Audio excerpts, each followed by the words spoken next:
கிறிஸ்துவுக்குள் பிரியமானவர்களே, இந்த நாள் நாம் சிந்திக்கும்படியாய் திருமண்டலத்தின் மூலமாய் நமக்கு கொடுக்கப்பட்டு இருக்கிற தலைப்பு மந்தை. எல்லாருக்கும் தெரியும், இயேசு கிறிஸ்து ஒரு தோட்டத்தை ஏற்படுத்தினார். என்ன தோட்டம்? ஏதேன் தோட்டம். அதில் மனிதர்களை உருவாக்கினார். எதுக்காக? பண்படுத்தவும் காக்கவும். அநேக உயிரினங்களை என்ன செஞ்சார்? அதில் உருவாக்கினார். குறிப்பாக அவருக்கு பிரியமான உயிரினம் அப்படின்னு பார்த்தோம்னா ஆடுகள். எதற்காக இந்த ஆடுகளை உருவாக்கினார் அப்படிங்கிறதான் நம்ம இன்றைக்கி என்ன செய்ய போகிறோம்? சிந்திக்க போகிறோம். வேதம் நமக்கு அருமையாய் கற்றுத்தருகிறது. இந்த ஆடுகள் அப்படின்னு எடுத்தோம் அப்படின்னா நிறைய பேர் இந்த ஆடுகளை வச்சு தான் என்ன செஞ்சுருக்காங்க? அவங்களுடைய தொழில்களை பெருக பண்ணியிருக்காங்க. கடந்த நாட்களில் இதை பற்றி நான் ஏற்கனவே பேசியிருக்கிறேன். அந்த மேய்ப்பனுடைய பாடுகள் வேதனைகளை ஒரு சகோதரர்கிட்ட என்ன செஞ்சேன்? பகிர்ந்து கொள்ளக்கூடிய வாய்ப்பு கிடச்சி. கிட்டத்தட்ட ஒரு 300 ஆடு 500 ஆடு வச்சுருக்காரு. அவங்க அப்படி ஊராக என்ன செய்கிறாங்க? போகிறாங்க. போய் ஆடுகளை என்ன செய்யணும்? மேய்க்கணும். சில சமயம் வீடுகளுக்கு போய்க்கு எத்தனை மாதம் ஆகும்? 6 மாதம் ஆகும், 4 மாதம் ஆகும். எத்தனை நாள் ஆகுதுன்னு என்ன செய்ய முடியாது, சொல்ல முடியாது. போகிற இடத்துல அவங்களுடைய உடல்நிலை எப்படி பாதிக்கப்படுது, அதுக்கு என்ன செய்யணுங்கிறது தெரியாது. வீட்டில் இருக்கவங்களுடைய நிலைமை எப்படின்னு என்ன செய்யாது, தெரியாது. ஆனால் நமக்கு என்ன செய்தோம்? நல்ல குடும்பத்தோடு இணைஞ்சிருக்கிறோம். என்ன தேவைகள் இருந்தாலும் குடும்பத்தில் என்ன செய்கிறோம்? பாதுகாத்துக்கிட்டோம். நம்ம எல்லாம் பார்த்துக்கிட்டோம். நம்மளுடைய தேவைகளெல்லாம் நம்ம என்ன செஞ்சு கொடுத்தோம்? சந்தித்து கொள்கிறோம். இயேசு கிறிஸ்து பிறந்ததை யாருக்கு அறிவிக்கப்பட்டது? மேய்ப்பர்களுக்கு அறிவிக்கப்பட்டுச்சு. ஏன் மேய்ப்பர்களுக்கு அறிவிச்சாங்க? நிறைய பேருக்கு அறிவிக்கப்பட்டுச்சு, நிறைய பேர் போய் பார்த்தாங்க. ஆனால் ஏன் அதை குறிப்பாக பர்டிகுலராக மேய்ப்பர்களுக்கு அறிவித்தாங்க? கொஞ்சம் யோசனை பண்ணுங்கள். 2 விஷயம். அவங்க காட்டில் மக்களை விட்டு விலகி காட்டில் என்ன செய்தாங்க? தனியாக காத்து கொண்டு இருக்கிறாங்க. 1. 2வது, குடும்பத்துக்கும் அவங்களுக்கு என்ன கிடையாது, தொடர்பே இல்லாமல் என்ன செய்கிறாங்க? இருக்காங்க. இன்றைக்கி யாருடைய ஆதரவும் அவங்களுக்கு என்ன செய்யாது? கிடைக்காது. ஒரு கல்யாண வீட்டுக்கு போக முடியுமா? அவங்க ஆட்டை விட்டுட்டு என்ன செய்ய முடியாது? போக முடியாது. ஒரு துக்க வீட்டுக்கு போக முடியுமா? போக முடியாது. இப்படி எந்த இதுலேயும் பங்கு பெற முடியாத திக்கற்ற நிலைமையில் அந்த பாடு வேதனையில் இருக்கிற அந்த மக்களுக்கு தான் என்ன செய்யப்பட்டுச்சு? சுவிசேஷம் அறிவிக்கப்பட்டுச்சு. அவங்க போகும்போது என்ன கொண்டு போனாங்க? ஆட்டுக்குட்டியை தூக்கிட்டு என்ன செஞ்சாங்க? வேகமாக போனாங்க. ஏசப்பா பார்க்க என்ன கொண்டு போனாங்க? ஆட்டுக்குட்டியை கொண்டு போய் கொடுக்க போனாங்க. இதை நம்ம பார்த்தோம் அப்படின்னா 2 பேர். யாரெல்லாம்? காயினு, ஆபேல். சரியா? யார் அண்ணன்? காயினா ஆபேலா? காயின் மூத்தவன். அப்படி தானே? எப்போவுமே எல்லா குடும்பத்துலேயும் மூத்தவனுக்கு ஒரு பிரியாரிட்டி என்ன செய்வாங்க? கொடுப்பாங்க. அதேமாதிரி தான் காயினுக்கு ஆண்டவர் கொடுத்து வச்சுருந்தார். அவன் என்ன தான் பண்ணிகிட்டு இருந்தான்? ஆடு மேய்ச்சிட்டு இருந்தான். அந்த ஆடை கொண்டு போய் என்ன செய்யணும்? பலியிடணும். ஆனால் வேதம் கற்றுத்தருது, ஆட்டு மந்தையில் நல்ல சிறந்த கொழுப்பான ஆடுகளை, நல்ல தரமான ஆடுகளை கொண்டு போய் பலியிடணும்னு வேதம் கற்றுத்தருது. ஆனால் காயின் எப்படிப்பட்ட ஆடை கொண்டு போய் படைத்தான்? பழுது நிறைந்த ஆடு. பழுது அற்றல்ல, பழுது நிறைந்த ஆடு. அந்த ஆடை எங்கே என்ன செய்ய முடியாது? விலைக்கு விற்க முடியாது. அதை வச்சு ஒரு பிரயோஜனமும் இல்லை. அப்படிங்கிற ஆடை கொண்டு போய் என்ன செஞ்சான்? படைத்தான். அதனால தான் அவனுடைய பலிகள் என்ன செய்யப்படவில்லை? அங்கீகரிக்கப்படவில்லை அப்படின்னு நமக்கு என்ன செய்யுது? வேதம் நல்ல அருமையாக நமக்கு என்ன செய்யுது? கற்றுத்தருகிறது. நம்ம இந்த நாட்களில் நம்ம எப்படி இருக்கிறோம் அப்படிங்கிறத நமக்கு நல்ல தெரிஞ்ச ஒரு வசனத்தின் மூலமாக நம்ம கற்றுக்கொள்ள போகிறோம். யாரும் திருப்பிக் கொள்வோம். 23ஆம் சங்கீதம் 1வது வசனம் வாசிப்போம். கர்த்தர் என் மேய்ப்பராய் இருக்கிறார், நான் தாழ்ச்சி அடையேன். தாழ்ச்சி அப்படின்னா தாழ்மை. சரியா? நான் ஒடுக்கப்பட்டுட்டேன். எனக்கு உலகத்தில் இருந்து யாருமே என்ன செய்யலை? உதவியே பண்ணலை. இன்றைக்கி நிறைய பேரை போய் கேட்டோம்னா முதலாவது என்ன சொல்கிறாங்க? பெற்றவர்கள் என்ன செய்யலை? கண்டுகொள்ளலை, விட்டுட்டாங்க. 2வது உடன் பிறந்தவர்கள் விட்டுட்டாங்க. 3வது உறவினர்கள் விட்டுட்டாங்க, 4வது நண்பர்கள் விட்டுட்டாங்க, 5வது சமுதாயத்தால் புறக்கணிக்கப்பட்டோம். இந்த 5 வகையான நெருக்கடியில் இன்றைக்கி அநேக மனிதர்கள் என்ன செஞ்சாங்க, காணப்பட்டு கொண்டு இருக்காங்க. இந்த 23ஆம் சங்கீதத்தை தெரியும் நமக்கெல்லாம். சின்ன பிள்ளையிலே இந்த 23ஆம் சங்கீதத்தை மனப்பாடமாக படிக்கணும், ஒப்பிக்கணும் அப்படின்னு சொல்லுவாங்க. அப்போ நம்ம விளையாட்டாக என்ன செஞ்சுருப்போம், படிச்சிருப்போம். இப்போ யார்கிட்ட கேட்டாலும் பெரிய ஆட்கள்கிட்ட 23ஆம் சங்கீதத்தை ஆரம்பிச்சு விட்டா என்ன செஞ்சுருவாங்க, முடிச்சிருவாங்க. கடன்னு ஓடிடும். எந்த சங்கீதம் தெரியலையோ 23ஆம் சங்கீதம் மனப்பாடமாக என்ன செய்யும், தெரியும். நான் இப்போ யோசித்தேன், எதுக்காக முன்னோர்கள் இந்த ஒரு சங்கீதத்தை, பர்டிகுலர் சங்கீதத்தை திருப்பி எல்லாரையும் படிக்க வச்சு எல்லாரையும் ஒப்பிக்க வச்சாங்க அப்படின்னு பார்த்தா, கர்த்தர் என் மேய்ப்பராய் இருக்கிறார். ஆடு மேய்ப்பன் இருக்கும்போது ஆடு எதுக்காவது கவலைப்படுமா, எதையாவது குறித்து கவலைப்படுமா? ஒரு கவலையும் கிடையாது. மேய்ப்பன் என்ன செய்தான், நம்ம கூட இருக்கிறான், நமக்கு என்ன பிரச்சனைனாலும் அவன் என்ன செஞ்சுக்கிடுவான், பார்த்துக்கிடுவான் அப்படிங்கிற ஒரு தைரியத்தோடு அந்த ஆடு என்ன செய்யும், காணப்படும். இதே மேய்ப்பன் இல்லாத ஆடு எங்கே போக என்ன செய்யன்னு என்ன செஞ்சு கொண்டு இருக்கும், தவித்து கொண்டு இருக்கும். ஆனால் மேய்ப்பன் இருக்கிற ஆடு என்ன செய்யாது, ஒரு நாளும் தவிக்காது, ஒரு நாளும் தாழ்ச்சி அடையாது. அதுக்கு எந்த பயமும் கிடையாது. எந்த விலங்கு வந்தாலும், துர்மிருகம் வந்தாலும் அதை அவன் என்ன செஞ்சிருவான், அதை கொன்று போட்டுருவான், அதை அடித்து போட்டுருவான், அதுகிட்டருந்து நம்மளை காப்பாற்றிடுவான். நமக்கு நடக்க முடியல, கால் வலிக்குன்னா என்ன செய்வான், தோளில் தூக்கி போட்டு என்ன செஞ்சு போயிடுவான், சுமந்து கொண்டு போயிடுவான். அப்படிங்கிற அந்த நம்பிக்கை ஆடுகளுக்கு காணப்பட்டது. நமக்கு எப்படி காணப்படுகிறது? நம்முடைய நேசர், மேய்ப்பனாகிய நம்முடைய நேசர் நம்ம கூடயே இருக்கிறாரு. ஆனால் நம்ம அநேக நேரங்களில் அதை என்ன செய்ய மாட்டோம், உணரவே மாட்டேங்கிறோம். எனக்கு நீ யார் இருக்கா, எனக்கு நீ யார் என்ன செய்தா, என்ன பண்ணுறாங்க, எனக்கு நீ யாருமே கிடையாது, நான் என்ன செய்ய ஏது செய்ய அப்படின்னு சொல்லி என்ன செய்கிறோம், நம்ம அப்படியே ஒதுங்கி போகிறோம். அப்படி தான் நம்ம என்ன செய்கிறோம், அநேக நாட்களில் காணப்படுகிறோம். ஆனால் இந்த சங்கீதத்தை அதுக்கு தான் கற்றுத்தராங்க. கர்த்தர் என் மேய்ப்பராக இருக்கிறார். உனக்கு ஒரு மேய்ப்பன் இருக்கிறார். நீ எந்த விதத்தில் என்ன செய்ய வேண்டாம், தாழ்ச்சி அடைய வேண்டாம். இந்த நம்பிக்கையை யாராலாவது கொடுக்க முடியுமா? கடந்த நாட்களில் ஒரு முழுரவு ஜபத்தில் போயிருந்தேன். அப்போ நமக்கு தெரிஞ்ச அன்பு சகோதரர் தான் அங்கே செய்தி கொடுத்தாரு. அவர் ஒரு அருமையான செய்தியை அன்னைக்கு சொன்னார். கர்த்தரை நம்பியே ஜீவிப்போம் அப்படின்னு அந்த பாட்டு இருக்குது. அந்த பாட்டில் பார்த்தோம்னா நிறைய சொல்லியிருப்பாங்க. கவலை பேரும், கஷ்டம் பேரும், வியாதி பேரும், நோய் பேரும் எதுவுமே இருக்காது. கர்த்தரை நம்பி ஜீவிச்சா நமக்கு எதுவுமே கிடையாது அப்படின்னு. அவருக்கு கல்யாணம் முடித்தப்போ அவர் மனைவி வீட்டுக்கு வந்தோன்னு சொன்னாப்லையாம், உங்களை நம்பி நான் என்ன செய்யலை, வரல, யாரை நம்பி வந்திருக்கிறேன், ஆண்டவரை நம்பி வந்திருக்கிறேன். அல்லேலூயா. இது எதற்காக சொல்கிறேன் அப்படின்னா, நம்ம எல்லாராலையும் ஒதுக்கப்பட்ட மாதிரி இருக்கலாம். நான் என்ன செய்ய, எனக்குன்னு யார் இருக்கா, உதவி செய்யறதுக்கு யார் இருக்கா அப்படிங்கிற அங்கலாய்ப்பு எத்தனையோ வேலைகளில் நம்ம உள்ளத்துக்குள்ளே என்ன செய்யலாம், தோன்றலாம். அப்போ இந்த ஒரே ஒரு சங்கீதம் நமக்கு போதும். யார் மேய்ப்பராக இருக்கிறார்? கர்த்தர் என் மேய்ப்பராக இருக்கிறார். போதும். அந்த ஒரு மேய்ப்பன் நம்மளுக்கு எந்த பாதிப்பும் என்ன செய்ய விட மாட்டார், வரவே விட மாட்டார். நான் தாழ்ச்சி அடையேன், எங்கேயுமே நான் தாழ்ந்து போக மாட்டேன்ப்பா. என் கூட யார் இருக்கா? கர்த்தர் இருக்கிறார்.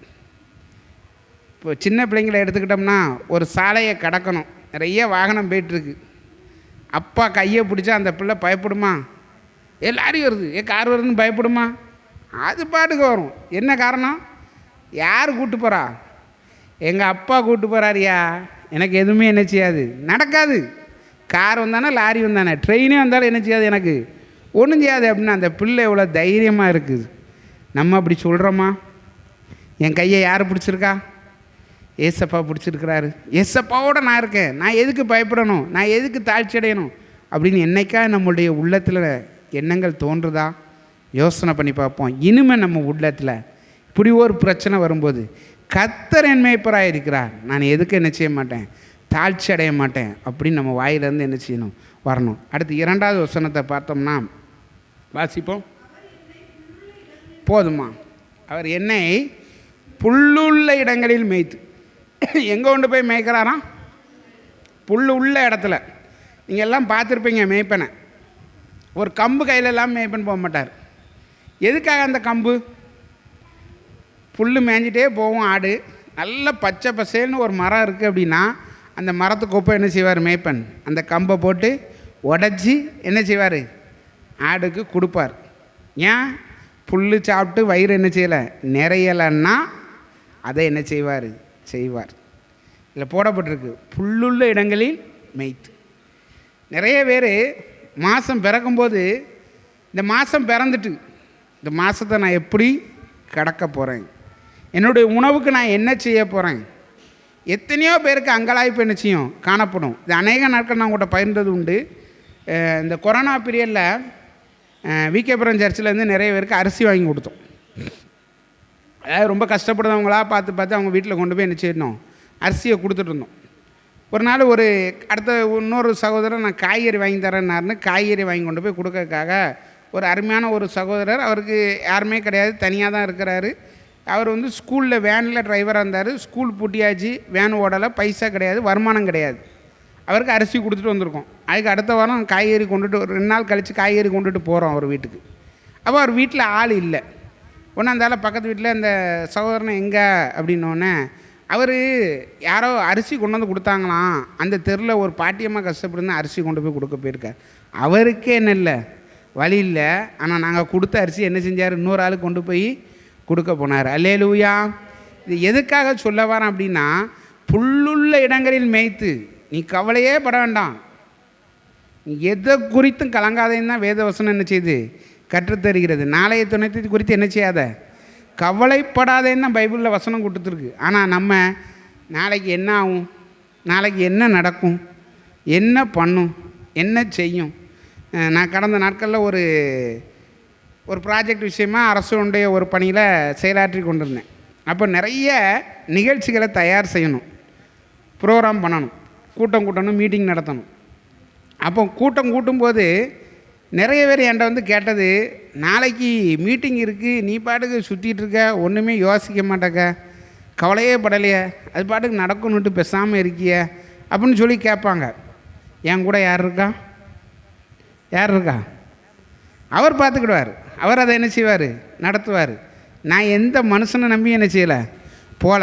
இவர் எனக்கு இடம் தருவார், இவர் சேரை தூக்கி போடுவார், இவர் அங்கே உதவி பண்ணுவார், இவர் அதை செய்வார், இதை செய்வார். நான் ஒரு நாள் என்ன செய்ய மாட்டேன், நினைக்க மாட்டேன். ஏசப்பா நாளைக்கு இந்த மீட்டிங் இருக்குது, பார்த்துக்கோங்க, முடிஞ்சு போச்சு. அவருக்கு தெரியும் எப்படி வழி நடத்தணும், அவருக்கு தெரியும். இன்னைக்கு சொன்னேன் தேவனுடைய சந்நிதியில் என்ன சொல்லுதேன், இது வரைக்கும் நான் நடத்தின எந்த ஒரு கூட்டத்திலையும் நான் ஒரு பிரச்சனையை கூட சந்திக்கலை. அல்லேலூயா. அதனால் பெரிய மகிமையை தான் அடைஞ்சனே தவிர ஒரு கூட்டத்தில் கூட பிரச்சனையை என்ன செய்யலை, சந்திக்கவே இல்லை. ஆனால் எந்த மனிதர்களும் என்ன செய்யலை, நம்பி போகல, எந்த மனிதர்களையும் நம்பி போகல. ஒரே ஒரு காரணம், ஆண்டவரை மட்டும் நம்பி ஆண்டவரை முன்னிறுத்தி போனதுனால எல்லா இடத்துலையும் நான் என்ன செஞ்சேன், மகிமை அடைஞ்சேன். அதுதான் வேதம் கற்றுத்தருகிறது, என்னை புல்லுள்ள இடங்களில் மேய்த்து. புல் தான் வேணும் நமக்கு, உணவு தான் முக்கியம், உணவுக்காக தான் நம்ம உழைக்கிறோம், உணவு தான் பிரதானம், இந்த உணவு தான் தேவை. எத்தனையோ பேர் ஒருவேளை உணவுக்காக என்ன செய்தாங்க, அங்கலாய்த்து அலைகிறாங்க. ஆனால் நமக்கு 3 வேளையும் நல்ல உணவு. கொரோனா பீரியடில் தான் சொல்கிறோம்ல, விகேபுரம் சர்ச்சில் நாங்கள் 400 குடும்பம் கிட்டத்தட்ட இருக்குது. நிறைய இல்லங்களுக்கு போய் சாப்பிட்றீங்களா, சாப்பாடு இருக்கா, நிறைய அரிசி இருக்குது, நல்லா சாப்பிடுதோம். நிறைய வீட்டில் இருந்து வந்த பதில், அல்லேலூயா. அவரை அறிந்த பிள்ளைகளை ஒரு நாள் அவர் என்ன செய்யலை, வெறுமையாக விடலை. கஷ்டப்பட்ட குடும்பத்துக்கு தான் போய் நிற்கிறோம். கொத்தனார் வேலைக்கு போகிறவங்க, பெயிண்ட் அடிக்க போகிறவங்க, தினசரி கூலி வேலைக்கு சிலவங்க வீட்டுக்கு போகிறோம். சாப்பிட்டீங்களா, நல்லா சாப்பிட்டோம். யார் போசிச்சா, கர்த்தர் போசித்தார். அல்லேலூயா. புல்லுள்ள இடங்களில் மேய்ப்பார். நீங்கள் கவலையே பட வேண்டாம், அவருக்கு தெரியும் எங்கே புல் இருக்குது, எங்கே மேய்க்க வைக்கணும்னு அவருக்கு என்ன செய்யும் தெரியும். நம்ம உட்காந்துட்டு ஐயையோ நான் என்ன செய்யன்னா ஒரு நாள் என்ன செய்ய முடியாது, கவலைப்பட முடியாது. ஒரு அருமையான ஒரு சின்ன வயசில் நம்ம கற்றுக்கிட்ட பாட்டு எல்லாத்துக்கும் தெரியும். என்ன பாட்டு? சின்ன சின்ன சிட்டுக்குருவியே நீ சந்தோஷமாக பாடி ஆடி திரியுதியே, உன்னை படைச்சது யார், உனக்கு மட்டும் கவலை இல்லையே அப்படின்னு நம்ம சின்ன வயசில் படித்தோம். நான் இருக்குன்னு நினைக்கிறேன் எல்லாத்துக்கும். அந்த பாட்டு மனப்பாடமாக தெரியும். ஏன்? படித்து படித்து படித்து படித்து பழகியாச்சு. ஆனால் பிரச்சனைன்னு வரும்போது அந்த பாட்டு ஞாபகத்துக்கு வருதா? வரமாட்டேக்கு. அதைத்தான் நம்ம என்ன செய்யணும், கொண்டு வரணும். அதுக்காக தான் பெரியவங்க இந்த 23ஆம் சங்கீதத்தை மனப்பாடமாக பண்ண சொன்னதுக்கு காரணமே, உன்னுடைய வாழ்க்கையில் மேடும் வரலாம் பள்ளமும் வரலாம், கஷ்டமும் வரலாம், நஷ்டமும் வரலாம். எப்போவுமே உனக்கு இந்த வசனம் என்ன செய்யும்? கை கொடுக்கும். கர்த்தர் என் மேய்ப்பராக இருக்கிறார், நான் தாழ்ச்சி அடையேன், அவர் என்னை புல்லுள்ள இடங்களில் மேய்த்து. நம்ம குருவானவர் ஐயா ஒரு கதை சொன்னாங்க, எல்லாத்துக்கும் நான் இருக்கும்னு நினைக்கிறேன். ஒரு மாடு எல்லா பக்கமும் வறட்சியாகி போச்சு. அந்த மாடு எப்போவுமே புல்லை மட்டும்தான் என்ன செஞ்சுருக்கு, சாப்பிட்டுச்சு. சரியா? வறட்சினால் எங்கேயுமே என்ன செய்யலை, பச்சை கலர் புல்லே கிடைக்கல. அப்போ கொண்டு வைக்கோலை கொண்டு போடுதாங்க, காஞ்ச புல்லை கொண்டு போடுதாங்க. அந்த மாடு என்ன செய்ய மாட்டேக்கு, திங்கவே மாட்டேக்கு, மெலிஞ்சு போய்கிட்டே இருக்குது. அதை வளர்த்துட்ருக்கவனுக்கு ஒரு ஐடியா வருது, என்ன செஞ்சால் அந்த மாடு சாப்பிடும் அப்படின்னு பார்த்துட்டு என்ன செஞ்சான், அந்த மாட்டுக்கு ஒரு பச்சை கலர் கண்ணாடி என்ன செஞ்சுட்டான், வாங்கி போட்டு விட்டுட்டான். அந்த புல்லை பார்த்தோன்னா அதுக்கு என்ன ஆகிட்டு, எல்லாம் என்ன கலரில் தெரியுது, பச்சை கலரில் தெரியுது. அது பாட்டுக்கு என்ன செய்ய ஆரம்பிச்சிட்டு சாப்பிட ஆரம்பிச்சுட்டு. நம்ம குருவானவர் சொன்ன ஒரு கதை எதுக்காக சொல்ல வர அப்படின்னா, அதாவது நம்ம எது கவலைப்படுதோம், உணவு இல்லையேன்னு கவலைப்படுதோம். ஆனால் மேய்ப்பன் யார், நம்ம மேய்ப்பன் எருநாள் நம்மளை என்ன செய்ய விட மாட்டார், பட்னியாக இருக்க விடவே மாட்டார். அடுத்து பார்த்தோம் அப்படின்னா, அடுத்து வாசிப்போம். அமர்ந்த தண்ணீர்கள் அண்டையில் என்னை கொண்டு போய் விடுகிறார். இந்த அமர்ந்த தண்ணீர் அப்படின்னா என்ன, தண்ணி குடிக்க வைக்கார் அப்படின்னு எழுதியிருக்கலாம். ஏன் அமர்ந்த தண்ணீர் அப்படின்னு போடப்பட்டிருக்கு? கொஞ்சம் அதை ஆழமாக சிந்திச்சு பார்த்தோம் அப்படின்னா, நம்ம குளங்கள் பார்த்துருக்குறோம், குட்டைகள் பார்த்துருக்குறோம். இந்த குளம் குட்டைகளெல்லாம் மேக்சிமம் உள்ளே என்ன கிடக்கும், தவளை கிடக்கும், பாம்பு கிடக்கும், அப்படி தானே? காடுகளில் அதுக்குள்ளே விஷ ஜந்துக்கள் நிறைய என்ன செய்யும், உள்ளே இருக்கும். அப்போ இந்த ஆடு போய் தண்ணி குடிக்கும்போது அந்த விஷ ஜந்துக்களால் அந்த ஆடுக்கு என்ன செய்யும், பாதிப்பு ஏற்படலாம். ஏற்படுமா படாதா? படும். அப்படி இல்லாத தண்ணி, பாதிப்பு இல்லாத தண்ணி, அதுதான் முக்கியமானது. நம்ம வாழ்க்கையில் பாதிப்பு இல்லாத சூழ்நிலைகளை ஆண்டவர் என்ன செய்வாராம், ஏற்படுத்தி கொடுப்பாராம். சரியா?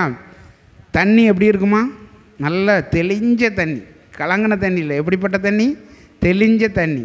ஆனால் இந்த ஆடு போய் துப்பு துப்பு துப்புன்னு எல்லா ஆடும் இறங்கும்போது அந்த தண்ணி என்ன செய்ய ஆரம்பிக்கும், கலங்க ஆரம்பிக்கும்.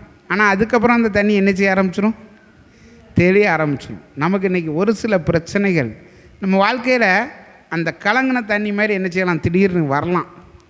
ஆனால் நம்ம அதை பார்த்து என்ன செய்யக்கூடாது, சோர்ந்து போகக்கூடாது, கவலைப்படக்கூடாது. எல்லாம் அவருக்கு தெரியும், அவருடைய சித்தத்தின்படி தான் எல்லாமே என்ன செய்யும், நடக்கும். வேதாகமத்தில் கொடுக்கப்பட்டிருக்கு, நம்ம தலையில் இருந்து ஒரு முடி கூட அவருடைய சித்தம் இல்லாமல் என்ன செய்யாதான், கீழே விழாதுன்னு பைபிள் வசனம் கூட்டிருக்கு. அப்போ அந்த பிரச்சனையை குறித்து நம்ம என்ன செய்யக்கூடாது, கலங்கவே கூடாது. அந்த பிரச்சனையை யார் மாற்றி கொடுப்பா, ஆண்டவர் மாற்றி கொடுப்பார். அவர் என் கூடவே இருக்கார், என்னுடைய மேய்ப்பன், அவர் பார்த்துக்கிடுவார் அப்படிங்கிற நம்பிக்கை என்ன செய்யணும், நமக்கு வரணும். இப்போ 4 காரியங்களை குறித்து பார்த்தோம். முதல்ல அவர் என்னதான் இருக்கார், மேய்ப்பனாக இருக்கார். மேய்ப்பன் இருக்கிற ஆட்டு மந்தை ஒரு நாள் என்ன செய்யாது, எந்த கவலையுமே படாது. 2வது தாழ்ச்சி அடையேன், நான் எந்த விதத்திலும் என்ன செய்ய மாட்டேன், தாழ்ந்து போக மாட்டேன். யாராலும் என்னை என்ன செய்ய முடியாது, வெறுக்க முடியாது, ஒதுக்க முடியாது. என்னை வெறுத்தாலும் ஒதுக்கினாலும் நான் எங்கே வருவேன், என்னுடைய மேய்ப்பன் மூலமாக உயர்ந்த ஸ்தானத்துக்கு என்ன செய்வேன், வருவேன். 3வது புல்லுள்ள இடங்களில் மேய்த்து. எனக்கு தேவை என்னென்னு அவருக்கு என்ன செய்யும், நல்லா தெரியும். எப்போ ஆடு மேயணும், எப்போ தண்ணி குடிக்கணும்னு மேய்ப்பனுக்கு என்ன செய்யும், நல்லா தெரியும். மேய வேண்டிய நேரத்தில் தண்ணி குடிக்க விடுவாரான், விட மாட்டான். தண்ணி குடிக்க வேண்டிய நேரத்தில் மேய விடுவானா, விட மாட்டான். கரெக்டாக அதை என்ன செய்வார். அப்போ நமக்கு அழகான புட்களை கொடுத்து, அழகான தண்ணீரை கொடுத்து நம்முடைய வாழ்க்கையை என்ன செய்ய போகிறாரு, மாற்ற போகிறாரு. இறுதியாக பார்த்தோம்னா, கர்த்தருடைய வீட்டிலே நீடித்த நாட்களாய் நிலைத்திருப்பேன். அவர் நம்மளை இவ்வளோ சுகமாக நடத்துறதுனால யாருடைய வீட்டில் தான் நிலைத்திருப்போமா, கர்த்தருடைய வீட்டில் நீடித்த நாட்களாய், 1 நாள் 2 நாள் இல்லை, நீடித்த நாட்களாய் நமக்கு ஆயுசு இருக்க வரைக்கும் நம்ம மேய்ப்பன் நம்மளோடு இருந்து நமக்கு வரக்கூடிய பிரச்சனைகள், போராட்டங்கள், பாடுகள், வியாகுலங்கள், வியாதிகள் எல்லாவற்றிலும் இருந்து நம்மளை என்ன செய்வார், பத்திரமாய் பாதுகாத்துக்கிடுவார். இதை உணர்ந்தவர்களா, உலகத்தில் பிரச்சனை வரலாம், நான் தான் சொன்னேன், உலகத்திலே உங்களுக்கு உபத்திரவம் உண்டு, ஆனாலும் திடன் கொள்ளுங்கள், நான் உலகத்தை ஜெயித்தேன் அப்படின்னு வசனம் அருமையாக கற்றுத்தருது. இன்னும் நிறைய இருக்குது. இந்த ஆடுகளுடைய பண்புகளை பற்றி பார்க்கணுன்னா நமக்கு என்ன செய்யாது, நேரம் காணாது. அந்த பண்புகள் நம்மகிட்ட என்ன செய்யணும், காணப்பட்டுச்சுன்னா மேய்ப்பனாக அவர் நமக்கு என்ன செய்வார், காணப்படுவார். நம்ம 3 காரியத்தை குறித்து செஞ்சோம். இந்த 3 காரியத்தில் அவரை நம்ம மேய்ப்பனாக முன்னிறுத்தி நம்ம செல்லும்போது நம்மளுடைய வாழ்க்கை அவருக்கு பிடித்தமான வாழ்க்கையாக மாறும். அப்படிப்பட்ட கிருபைகளை ஆண்டவர் தாமே நம்ம ஒவ்வொருவருக்கும் தந்தருள்வாராக. ஆமேன்.